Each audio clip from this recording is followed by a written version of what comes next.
Hello विद्यार्थी मित्रों, तो आप सभी का स्वागत करते हैं हमारे इस YouTube चैनल यूनिक एकेडमी के अंदर। तो विद्यार्थी मित्रों, आज हम कक्षा 10 विषय गणित NCERT गुजरात बोर्ड का चैप्टर नंबर 2 जिसका नाम है बहुपद, उसके बारे में हम कुछ जानेंगे। इस चैप्टर की शुरुआत करने से पहले हम बहुपद के चैप्टर के कुछ बेसिक नॉलेज को जानते हैं।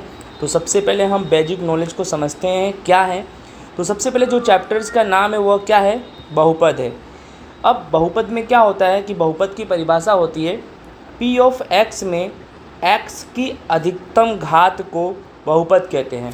बहुपद किसे कहते हैं, यानी आपके सवाल में जो p ऑफ x दिया गया होगा उसमें x की जो सबसे बड़ी घात होगी उसी को हम क्या बोलेंगे, बहुपद बोलेंगे। जैसे कि समझो उदाहरण के तौर पे 4x + 2, तो यहाँ पर आपको x दिखाई दे रहा है, ये रहा आपका x और इसकी घात कुछ नहीं है तो कितना मान लेंगे, 1, यानी 1 सबसे बड़ी घात है। यानी यहाँ पे अधिकतम घात कितनी है, 1 है। ठीक है, ठीक उसी तरह से 3x² + 5x और +2। अब यहाँ पर कैसा है कि x यहाँ भी है और x यहाँ भी है। यहाँ इसकी घात कुछ नहीं तो कितना है, 1, और यहाँ कितना है, 2। तो बड़ी घात कौन सी है, 2। तो यहाँ पर अधिकतम घात क्या है, 2। यानी सिंपल परिभाषा है कि p ऑफ x में जो x की अधिकतम घात होती है उसी को हम क्या कहते हैं, बहुपद कहते हैं। क्योंकि विद्यार्थी मित्रों समझ में आ गया। नेक्स्ट इसमें क्या है कि बहुपद के प्रकार।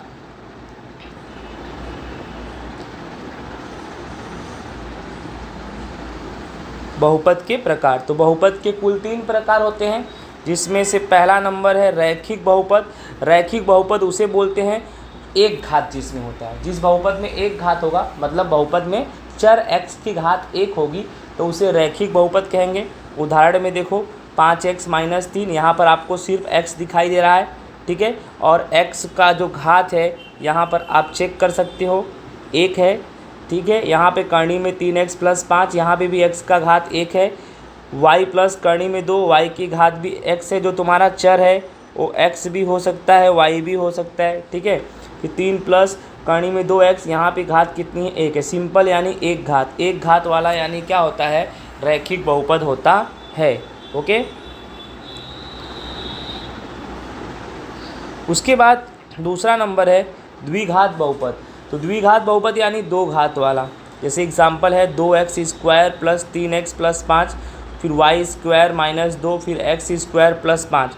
अब इसमें ध्यान दो, यहाँ देखो x इधर भी है इधर भी है, यहाँ पे घात कुछ नहीं तो 1, और यहाँ पे पहले से 2 है, तो ये 2 घात वाला है, यानी 2 घात हो गया।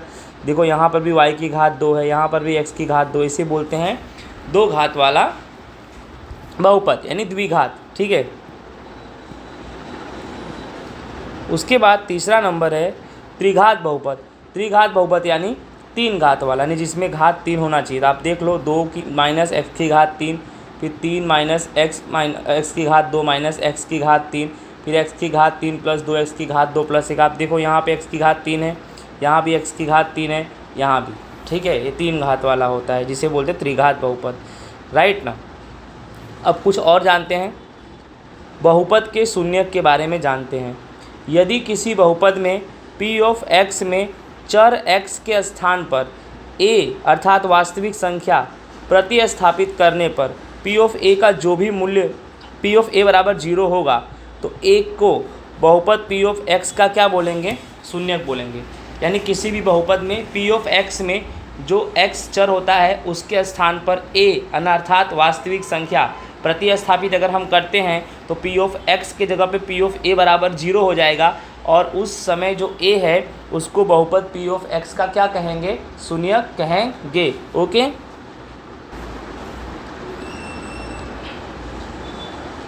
नोट, रैखिक बहुपद में शून्यकों की संख्या 1 होती है, द्विघात बहुपद में शून्यक की संख्या 2 होती है, और त्रिघात बहुपद में शून्यक की संख्या 3 होती है। ये बहुत ही IMP है कि रैखिक बहुपद में शून्यकों की संख्या कितनी होती है, 1, द्विघात बहुपद में शून्यकों की संख्या कितनी होती है, 2, और त्रिघात बहुपद में शून्यकों की संख्या 3 होती है। अब उसमें कैसा होता है कि जो अपना रैखिक बहुपद होता है ना, उसमें शून्यकों की संख्या 1 होती है, यानी कैसे ना, आपको मैं समझाऊँ। जैसे कि x + 5 ये कौन सा बहुपद है, तो ये रैखिक बहुपद है, क्योंकि इसमें x की घात कितनी है, 1 है। तो जिसमें x की घात 1 होती है, यहाँ आपको बताया था रैखिक बहुपद यानी एक घात वाला। तो अब ये तुम्हारा जो x + 5 है ना, वो इसकी x में कितनी घात है, 1 घात है। तो इसका शून्यक की संख्या कितनी आएगी, 1। कैसे, तो जब भी शून्यक ज्ञात करना हो तो बराबर में क्या मान लेने का, 0। तो x + 5 बराबर 0 हो गया, तो x बराबर क्या हो जाएगा, 0, और ये +5 बराबर को उधर जाएगा तो -5, यानी x बराबर तुम्हारा आएगा -5, राइट ना। यानी x बराबर -5 ये बहुपद का एक शून्यक है, एक शून्यक है, ठीक है।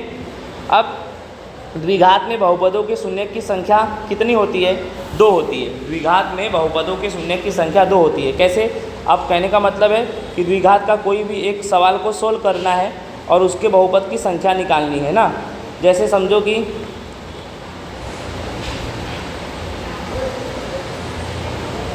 आपको एक क्वेश्चन से समझा रहे हैं।